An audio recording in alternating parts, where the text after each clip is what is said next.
Have you ever watched the first video uploaded to YouTube?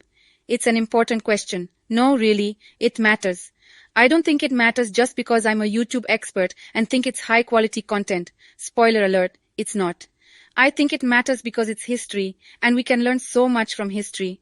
As a video guy, I love documentaries and biopics. They fascinate me because learning about the past helps us understand and navigate our world in the present. When we explore history, we see how decisions and events affect people, whether for good or bad, and how they impact people's families, communities, and ultimately, the entire world. But why the heck am I talking about the impact of history on the world in a book that's supposed to be about YouTube and making you money? I'll tell you why. Studying the history of anything can benefit someone who wants to learn more about that topic and succeed in that space. It should be obvious that the same applies to YouTube creators as well.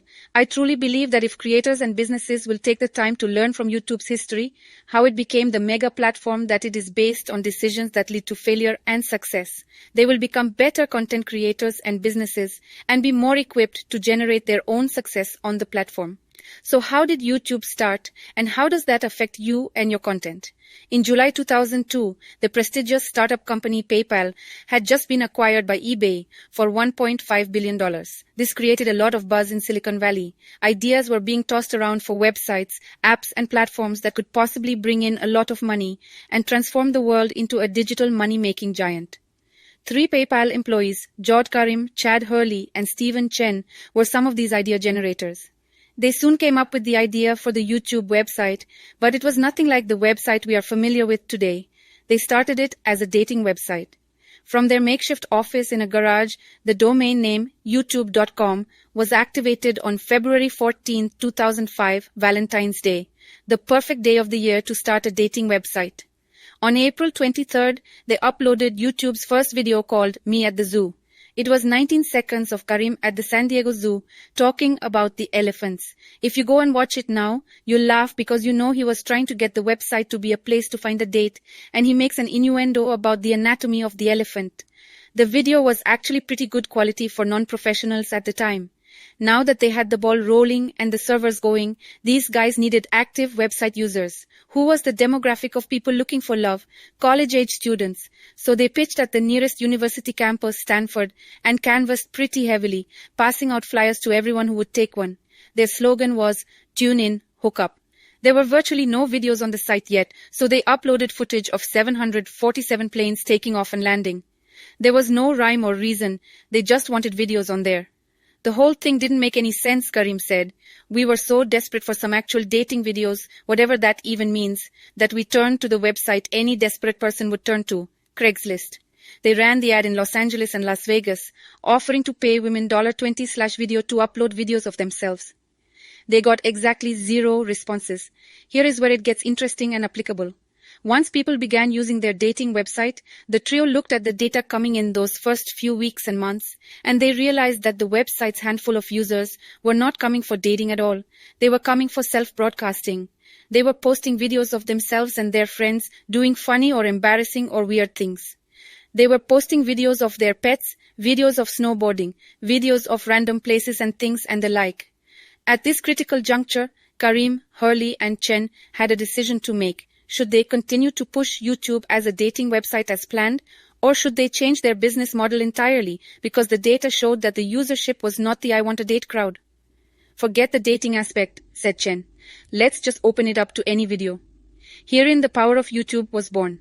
Based on the data feedback, they switched gears and catered to what the users wanted. In June, they created tools that encouraged self-broadcasting. They supplied a growing ecosystem of whatever random videos were being uploaded by the people. They launched an embed video option that became a game changer for websites and promotion. In short, they gave self-video creators the platform and the control to share their videos with the world from anywhere in the world, because that's what the people wanted. These website users were not looking to hook up on YouTube.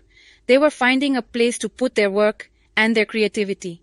That decision to pivot led to YouTube becoming the most powerful video platform in the world and disrupted the entertainment industry as we knew it. It was a game changer in video entertainment, taking creation from the hands of the few to the hands of everyone, if they so desired. With access to a recording device and an internet connection, anyone could broadcast a video to the entire world. This is the norm today, but think about how monumental it was in the beginning. Big businesses and brands started to pay attention, changing their content creation and advertising strategies. With power shifting to the regular Joes, brands seized on the opportunity to sponsor creators who had a unique, organic viewership. Big business had never had this kind of competition before, and it was a force to be reckoned with. The website continued to grow quickly. Google saw the early potential of the site, and they acquired YouTube in 2006 for $1.65 billion. Today, more than one-third of all internet mobile traffic comes from YouTube traffic. There are more than 1 billion combined hours watched on YouTube every day, and almost 2 billion logged-in users visit the site every month. Nearly 100 countries have local versions of the platform available to them. Do you think all of this would have happened if the guys had ignored the data feedback, deciding to stick to their original plan, and insisting that YouTube had to be a dating website? They had tried the dating website and it had failed. So they focused on the problem, analyzed what was working and why, and they adjusted their strategies to support more of that. YouTube's origin story is the ultimate meta-example of how to try, fail, analyze, and adjust to succeed on YouTube. This formula is the YouTube formula. Understanding its history will help you as a creator or business understand how to utilize the formula for your own success. You have to analyze what's working and what's not, and make changes accordingly. This is the premise on which the whole book is built. If you can grasp this big idea foundational formula, you're starting out on the right foot, and you're ready to learn the step-by-step tweaks that make all the difference in the wide world of YouTube. In part 1, I break down the algorithm so you know exactly how the YouTube platform works in order to become a part of it. In part 2, I open your eyes to the endless opportunities available on YouTube, opportunities for exposure, artistry, collaboration, sponsorship, merchandising, and business ownership. I tell you how all different kinds of creators and businesses have seized on these opportunities and gone beyond making a living from YouTube. There is so much money to be made in so many ways on YouTube, but even more, there's so much power in influence. I can show you how your influence can make a big difference. In part 3, I dissect the YouTube formula for content planning, creation, execution, distribution, analysis, and adjustment. I teach you how to find your audience, speak to them, and convert them into your own loyal community. I teach you the importance of traffic sources so you know where the viewers come from and how you can get your content seen. I help you read metrics graphs so you can recognize data patterns. Your YouTube success depends on developing these skills, so get ready to learn and embrace them. I have helped countless YouTube channels tap into growth opportunities they could not see on their own. And I've helped creators and brands learn the steps to get views, make money, and build businesses. If you follow the formula and open your mind to the opportunities I am going to show you, you can get the results you've always wanted on YouTube. A YouTube creator who recognizes the need to adjust to the data but doesn't have a clue how to do it is like a gardener who wants homegrown produce but has never planted a seed. Becoming a successful gardener doesn't happen overnight, and neither does becoming a YouTube pro. You have to grab a shovel and dig in. There will be blisters on your metaphoric hands in the beginning, but as you develop your data digging muscles, you'll start to unbury a network of underground connections and discover a whole new world of the hows and whys of YouTube and what it takes to produce successful content. YouTube's artificial intelligence, AI, is an evolving structure in the digital ecosystem, and it takes work to understand and utilize because it's malleable. You'll need to be malleable too, meaning you have to adapt your strategies according to what's currently working. Your best chance at doing this successfully depends on your knowledge of the systems at play. The AI evolution. As contemporary YouTube users, we have grown accustomed to the site dishing up what we like, unprompted, but it hasn't always been this way. Initially, YouTube primarily was a place to find answers to our questions, like how to change a tire, and a place to be entertained, like watching cats play keyboards or laughing at kid videos, like Charlie Bit My Finger. It was built on a simpler system that wasn't good at making recommendations. But YouTube today has a complex machine learning system that has gotten really good at guessing what people want. Let's take a closer look at how its AI has changed over time and why that matters to you. About 2011, YouTube started making system changes with one purpose in mind: get people to stay on the platform longer. A YouTube researcher working on this issue found some gaping holes in the framework. For example, a huge portion of YouTube viewers had gone mobile by then, and YouTube didn't have an accurate system for tracking user behavior on mobile devices. Palm to face. There was work to be done. Since July 2010, YouTube had been using a program called Leanback that queued up next videos that were ready to load after the video being watched was over. There was an initial increase in views, but soon they plateaued. They got the same results from a follow-up AI program called Sybil. YouTube joined forces with Google Brain, Google's machine learning team, whose AI development and tools were leaps ahead of the field. Their goal was to build a system with the Google Brain Foundation. Their main objective continued to be viewer longevity. On March 15, 2012, YouTube made the switch from a view algorithm that rewarded video view count to a watch time algorithm that rewarded viewer duration. This AI followed the audience everywhere to ensure it found the right video to put in front of them. It had the capability to recommend adjacent videos rather than clone videos, adjacent meaning similar but different enough to keep interest. Clone videos inevitably pushed viewers off the platform because they were watching basically the same thing on repeat. More importantly, it would queue videos based on how long viewers had watched them instead of how many clicks and views they had gotten. YouTube's goal was for users to watch more and click less, meaning they didn't want viewers to have to click on a bunch of videos before finding what they wanted. The AI could match them better to content they liked, so they could spend more time actually watching. This watch time switch transformed YouTube's viewership. People did stay on the website longer. Misleading bait-and-switch tactics used by some creators were no longer being rewarded by the AI, because viewers left quickly when the content didn't deliver what the title and thumbnail promised. Viewers did stay to watch videos that delivered what they said they would, and the AI kept track of these videos with longer view duration and recommended them more. Additionally, viewers stayed to watch what the AI recommended next because they were relevant to what they had already shown interest in. In other words, viewers were taking this new AI bait, hook, line, and sinker. The new YouTube AI got visitors to stick around, and the YouTube folks were over the moon about it. They had been meticulously observing the data from the switch and waiting with collectively bated breath to see if it would work or flop. By May 2012, just a few short months after the new AI integration, the data showed that average watch time was 4 times what it had been the previous May. Collective sigh of relief. The YouTube AI has changed over time to create a personalized feed based on customization. Its homepage is no longer channel dominant but filled with a mix of videos directly chosen based on individual viewing patterns and behaviors. It now suggests with uncanny accuracy what a viewer might want to watch.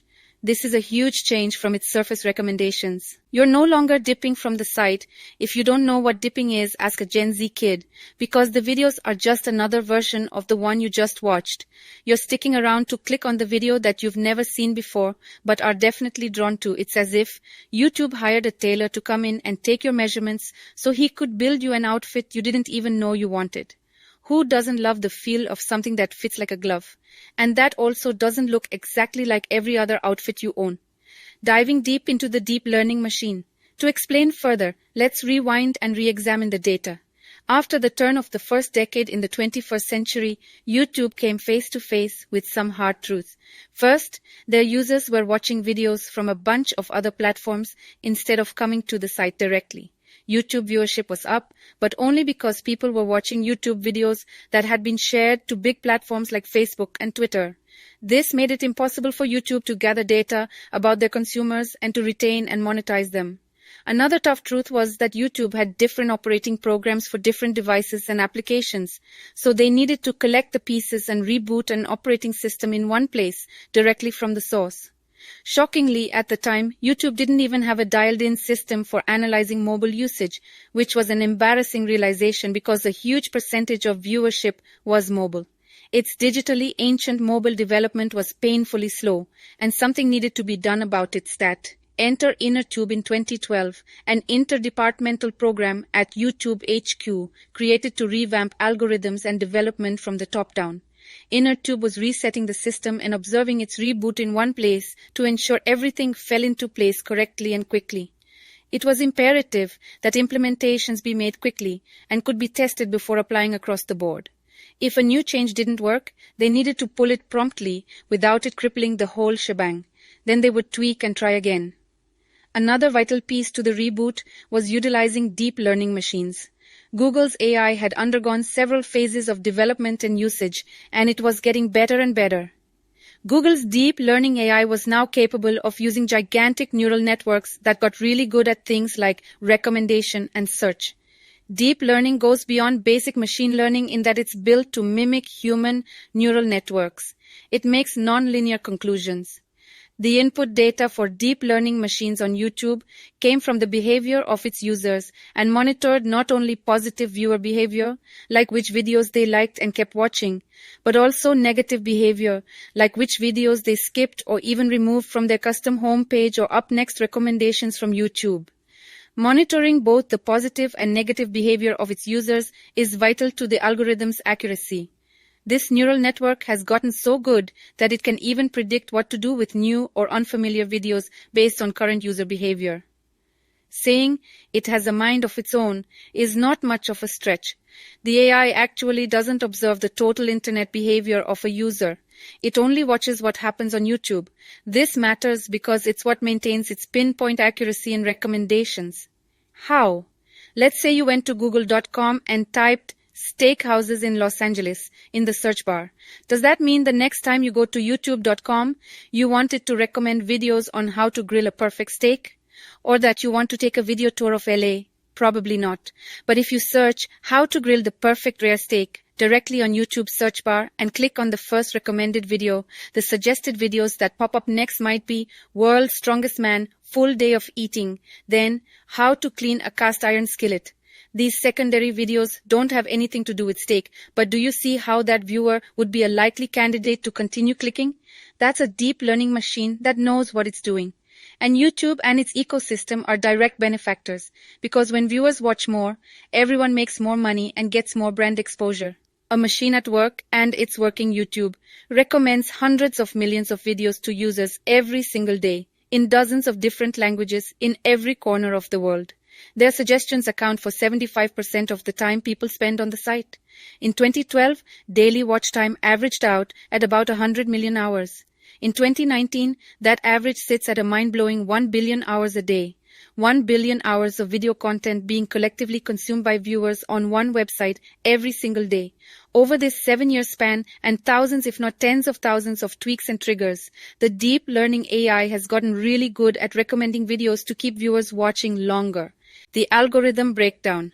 You just learned a lot about the history of the systems that have run YouTube since its inception, and you know that those systems have become quite good at what they do. But what does that mean literally? When you go to the website, what do the systems look like as you navigate? To really grasp these foundational concepts, let's clarify what is actually happening when a site visitor shows up. As soon as visitors arrive at youtube.com, they are being followed. It's like when you were a kid and went to your friend's house to play and their pesky kid brother just wouldn't leave you alone.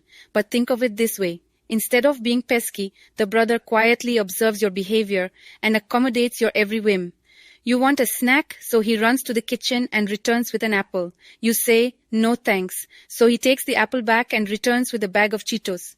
You eat the Cheetos. Then you have a conversation about Han Solo, so he runs to the living room and plays The Empire Strikes Back for you.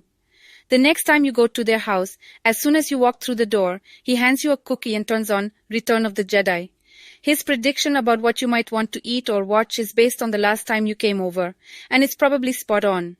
Oh, and also, you're probably going to want to go to their house more often with this kind of treatment. They know what you like. Unless he recommends The Last Jedi or Solo, in which case you'll just go to the Zuckerbergs next time because those movies stink. Let's say that in place of Cheetos, you wanted carrot sticks, and in place of Star Wars, you watched The Office reruns. The next time you showed up, Lil Bro would offer broccoli and parks and recreation. The concept works no matter your preferences. These examples help explain YouTube's goals, predict what the viewer will watch, maximize the viewer's long-term engagement and satisfaction.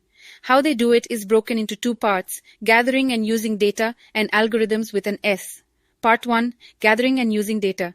YouTube collects 80 billion data points from user behavior every single day.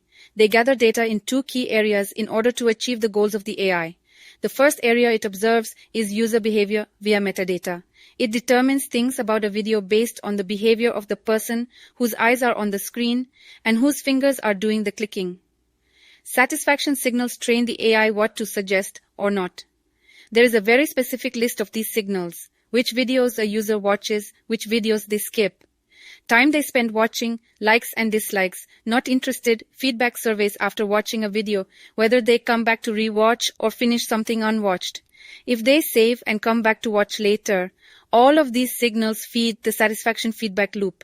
This loop is created based on the feedback the algorithm is getting from your specific behavior. It loops the types of videos you like through its suggestions. This is how it personalizes each user's experience. Gathering metadata. To really get down to the details, here's an explanation for exactly how the AI gathers data. Observing metadata starts with the thumbnail. The YouTube AI uses the advanced technology of Google's suite of AI products. It operates a program called Cloud Vision, CV. CV uses optical character recognition, OCR, and image recognition to determine lots of things about a video based on what it finds in the thumbnail. It takes points from each image in the thumbnail and, using billions of data points already in the system, recognizes those images and feeds that information back into the algorithm. For example, a thumbnail including a close-up of world-renowned physicist Stephen Hawking's face is recognized as such in CV, so that video can be grouped in the suggested feed along with every other video on YouTube that has been tagged under the Stephen Hawking topic. This is how your videos get discovered and watched. The algorithm breakdown. You just learned a lot about the history of the systems that have run YouTube since its inception, and you know that those systems have become quite good at what they do. But what does that mean literally? When you go to the website, what do the systems look like as you navigate? To really grasp these foundational concepts, let's clarify what is actually happening when a site visitor shows up. As soon as visitors arrive at youtube.com, they are being followed. It's like when you were a kid and went to your friend's house to play, and their pesky kid brother just wouldn't leave you alone. But think of it this way: instead of being pesky, the brother quietly observes your behavior and accommodates your every whim. You want a snack, so he runs to the kitchen and returns with an apple. You say no thanks. So he takes the apple back and returns with a bag of Cheetos. You eat the Cheetos. Video intelligence. Once the thumbnail has been checked, the AI goes through every single frame of the video and creates short lists and labels based on what it sees in the content of the video itself. For example, if you do a video in a parking lot, the AI detects the storefront, people, flowers, brands, and more, so it can log that info for recommendations and run it through the same safety routine that it uses to check thumbnail images. Be aware of what is in the frame in every scene of every video you create. It will be detected by the AI and sorted accordingly because the AI is validating the thumbnail. The AI cuts through the noise of every single thing in every frame and determines what is most important according to that video and its metadata. Closed captioning. The AI does the same thing with the language of the video. YouTube has an auto caption feature now, and the AI reads through the words of the caption to gather data as well. So basically, going through the video frames using short lists is like looking at what is visually being said, while listening to the audio provides even more feedback via what is actually being verbalized. Everything goes into the system, natural language. The AI is also listening for actual sentence structure and breaking it down into a sentence diagram.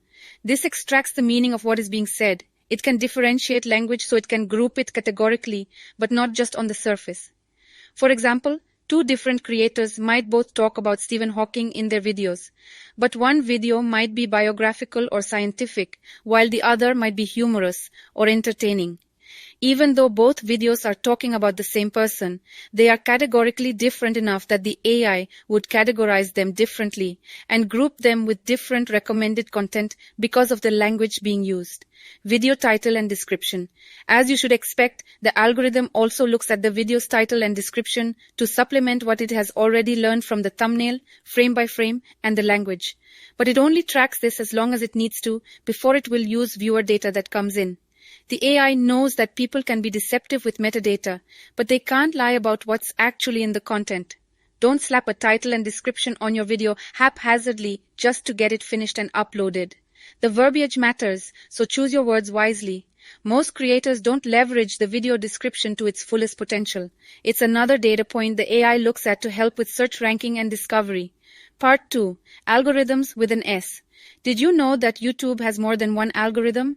The AI uses multiple systems, and each has its own objective and goal.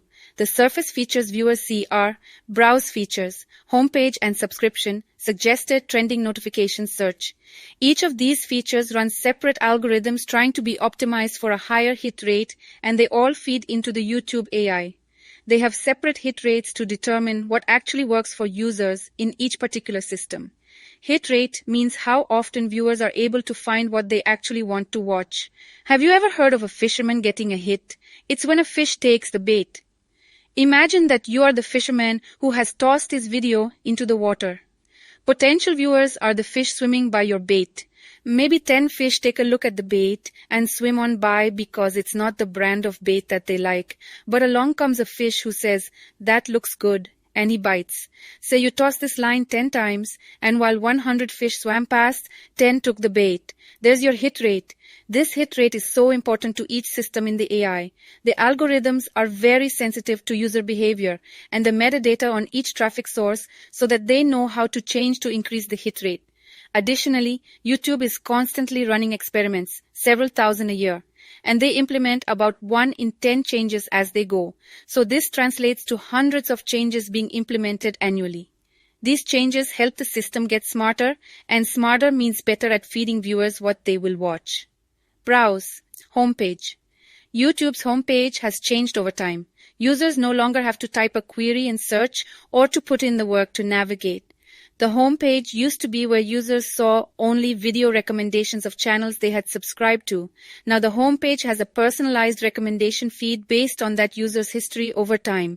As long as the user is logged in when using YouTube, the algorithms can keep track of what videos that particular user has watched in the past, so it can make better suggestions for videos that user is likely to watch, even if they haven't watched those videos in the past. This seems counterintuitive.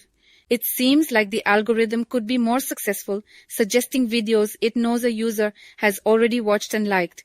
But actually the opposite is true. Keeping suggestions fresh actually gets users to stick around on the platform longer because they aren't getting bored with the same old stuff. How YouTube does this is by breaking down the homepage into 2 categories, familiar and discovered. It shows users familiar content from places the viewer has gone to before. These suggestions could include trending or recent videos from a channel a viewer has already watched.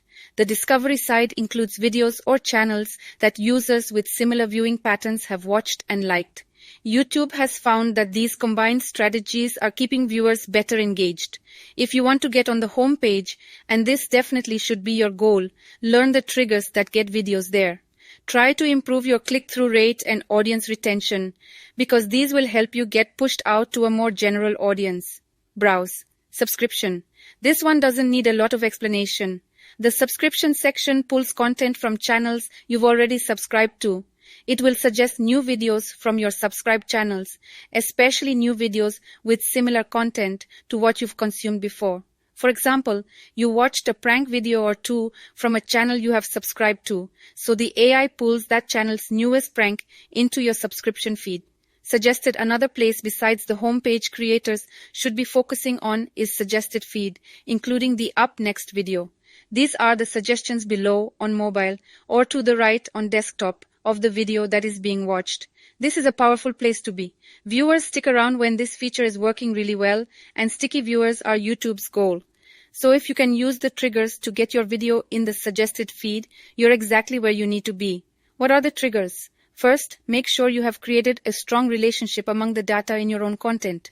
This means that if the metadata connects among your videos, the algorithm plugs your videos into the up next feed, and your video's likelihood of being watched skyrockets.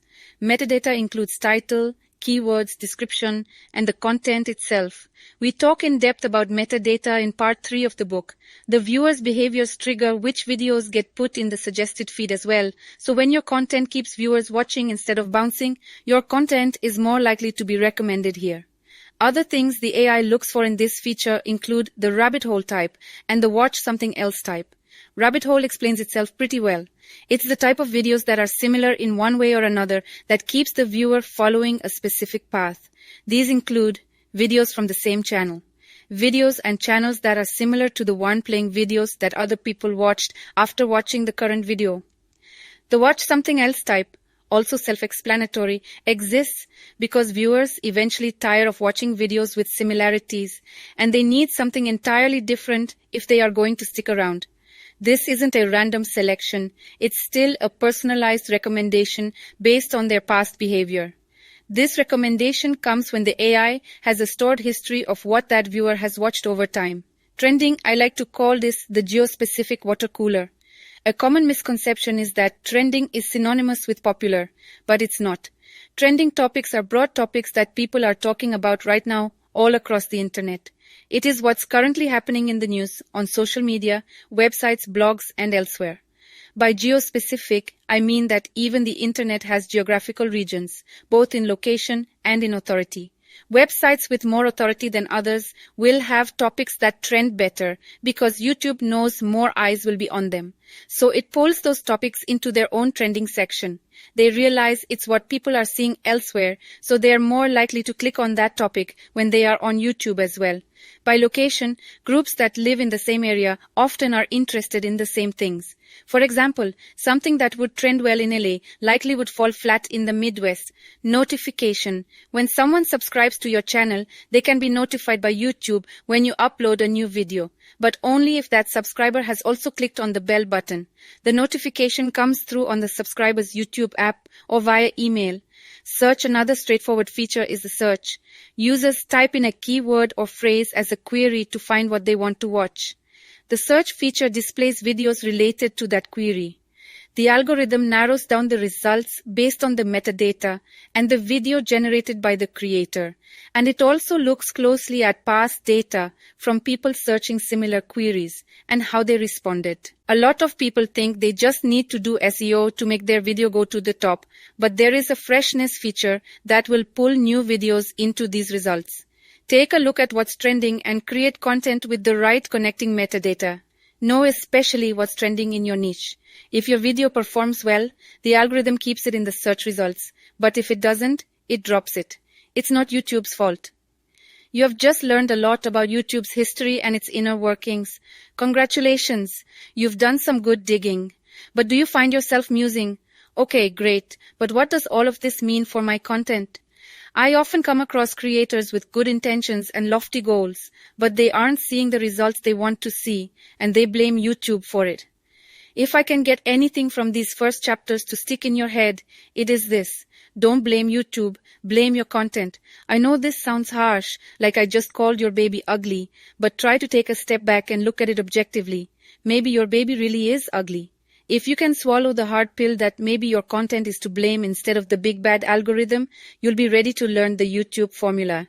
If you won't consider that you might be doing something wrong, then nothing I say will help you, and you might as well close the book. Now that you understand the inner workings of the algorithm a little better, you can move through the rest of this book ready to implement systems and strategies that work with the algorithm instead of being subject to intimidation or ignorance of it. YouTube's objective is simple: engagement and satisfaction with viewers. At the end of the day, it's all about creating good content. The purpose of this book is to teach you the formula to align yourself with YouTube's goals and to be able to analyze how your content performs so you can adjust to achieve viewer satisfaction. You'll be ready to arm yourself with the tools you need to dig in and plant the right seeds in your content garden. It's probably safe to assume you learned a lot about YouTube from part 1 that you didn't think you came to this book for. Some of it may seem irrelevant to you at this point, but I promise it will all come together in the end.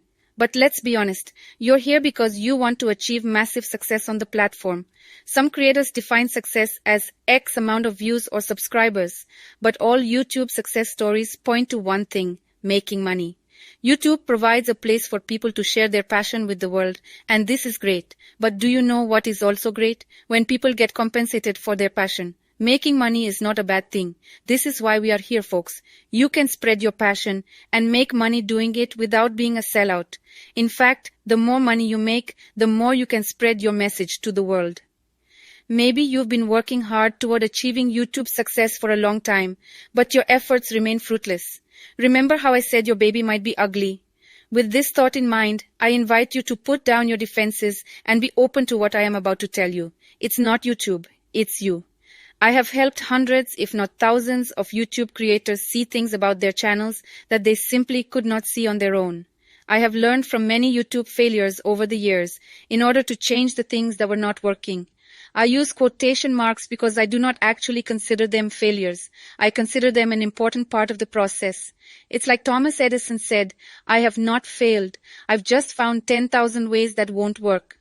Failure is a harsh teacher, but it is a teacher nonetheless. And when you begin to accept what you might be doing wrong, you are ready to move forward.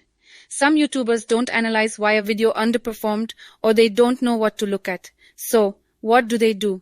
The same thing over and over again, hoping for a different result. This is called insanity, and it will lead to YouTubers burning out and either quitting or scaling back. I've seen this happen a lot. Making a living on YouTube isn't easy when you don't figure out why your content is underperforming, so you don't know how to make small tweaks to course correct. Most creators I work with have a handle on knowing what they are supposed to be doing, but they continue to put out content with the assumption that something will magically start working or suddenly attract an audience. This just isn't how YouTube works. Taking this approach leads to frustration and self-created hurdles that stop or slow you down from getting to your goal. Your first step to YouTube success might be to admit that your content is not working. Take a giant step back right now and ask yourself if you are actually happy with your content. Are you? Is it working? Do you know why it's not? One way to look at it is through the eyes of your potential viewer. The next step is accepting the fact that the data does not lie. Maybe your mom tells you that your videos are amazing, but have you considered that she might be the only one who thinks so? I can't help but think of those unfortunate American Idol hopefuls who walk into the room of judges with their mama's glowing compliments on their shoulders, only to be escorted out of the room after an audience cringing performance and a harsh critique from Simon Cowell. The good news for you is that you can learn how to analyze data and create amazing content a lot easier than a bad singer can learn how to find perfect pitch. It's all about the data. You have to be willing to become a student of the data. Become a student of the data. In order to become a student of the data, you must change the way you approach everything on YouTube. Stop watching for entertainment and start watching to learn. Pretend you've enrolled at YouTube University and paid tuition to be there. This might surprise you, but a lot of creators don't even watch anything on YouTube. They only go there to upload their own content. I had a consultation with a creator who wanted advice to improve his videos. I watched 2 of his videos and asked him, "How often do you watch YouTube?" He said, "Never. It's not what I like." This is like wanting to compete in the Tour de France because you have a bike, but you've never seen a race. And your bike is a Huffy with a banana seat. You don't have the right tools, and you haven't learned by watching others who do it well. Is this you? If you want to do YouTube well, you have to watch what other creators do on YouTube to see what works. If you never go to the trending page, how will you see trends? How will you be able to see what's working and why? A YouTube student consumes everything on YouTube with a desire to understand how successful content works. This is achieved by looking for patterns. Looking for patterns includes observing content, audience, and all the little details. To ensure we are on the same page, you need to understand that content is more than just the video itself. When I say content, I mean the video's title, thumbnail, description, hook, and yes, the video. Start actively looking for patterns in each of these content breakdowns on channels that do it well, and I promise you will see them. There is a reason why they are getting the views. Can you figure out why?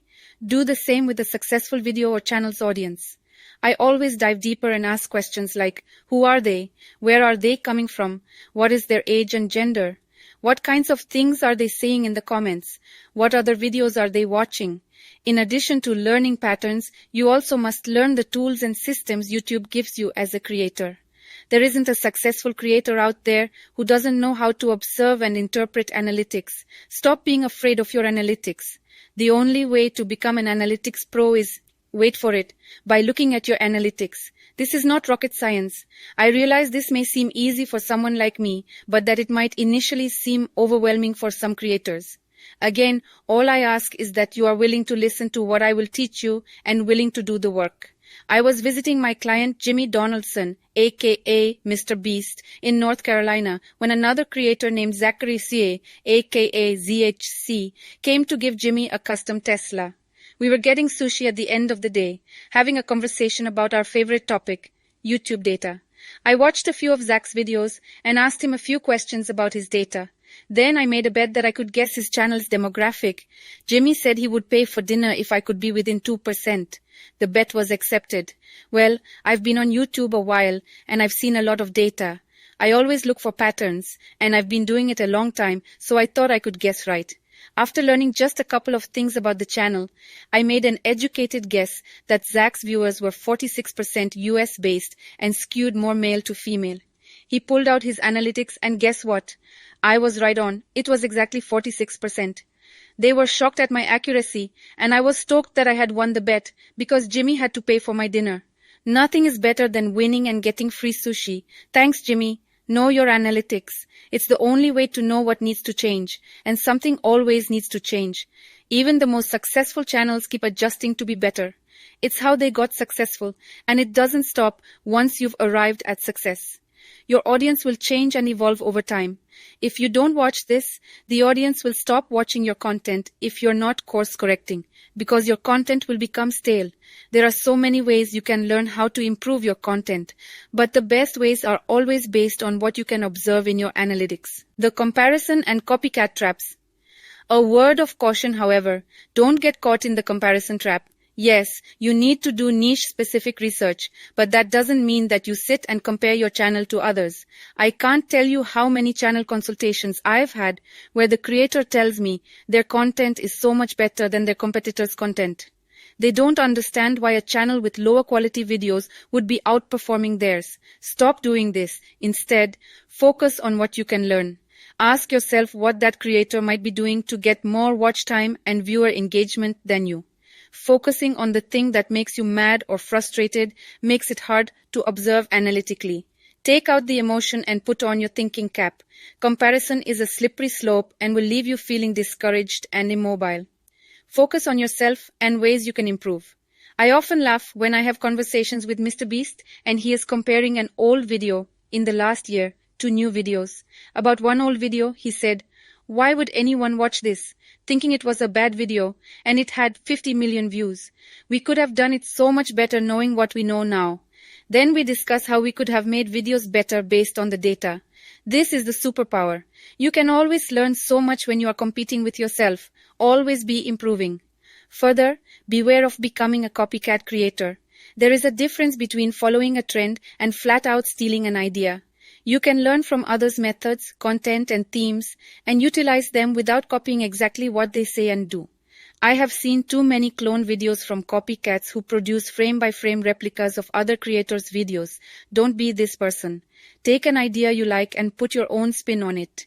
Make content unique to your audience even if it's similar to what others are doing. Casey Neistat and Mr. Beast copycats are a dime a dozen. Be you. Course correction and consistency. So many creators don't know how to course correct when things are going badly or even when they're going well, for that matter. Maybe they get a burst of views and then plateau and dip back down. They don't know how to analyze what went right or wrong, and they don't know how to replicate good data. They just continue to upload content without learning how to tweak to maximize results. This is why it is so important for you to break free of the dreaded analysis paralysis. Do not be afraid of analytics. Some creators have become so afraid of seeing negative results that they resort to not releasing any new content. This obviously does more harm than good and absolutely hinders creativity. Another reason creators run into problems stems from a lack of consistency. Creators need to follow a consistent schedule with uploading at the right time on the right days. There is no recommended schedule for all channels everywhere. For example, a Monday, Wednesday, Friday at 8 a.m. schedule doesn't work for every channel. Each creator has to test upload timing with their specific content to see what works best with their own audience. When creators are inconsistent, it is difficult if not impossible to get metrics feedback. Figure out what content resonates with your audience and when, and stick to it. This is how you get metrics data that will show you how to change or improve. Being this consistent doesn't matter as much if your traffic comes from search. For YouTube recommendation traffic, which is where you want to be, it does matter that you upload and interact when your audience is actively on YouTube and ready to engage. Take the gaming channel Think Noodles as an example. With its hefty 5 million plus subscribers, Think Noodles was operating under the Field of Dreams directive. If you build or upload it, they will come, uploading new videos unscheduled. A subscriber base in the millions provided enough viewers stopping by, but inconsistency crippled its potential for velocity. The Think Noodles creator asked me to look at his channel, and based on what I saw in the data, I strongly recommended an ideal upload time for his audience that didn't make sense to him. It was a gaming channel, so he had been uploading in the afternoon when gamers would be getting home from school and work. But I saw that his content performed best in the early morning, so that's what I recommended to him. It defied logic. He gave me some pushback, but in the end, when he followed my advice, that video was the highest performing video he had had in a really long time. Once he corrected his course and shifted his strategy, his channel exploded to 64 million views in 28 days. Now that you've become a student of the data and realized some things you might be doing wrong, you can put your energy into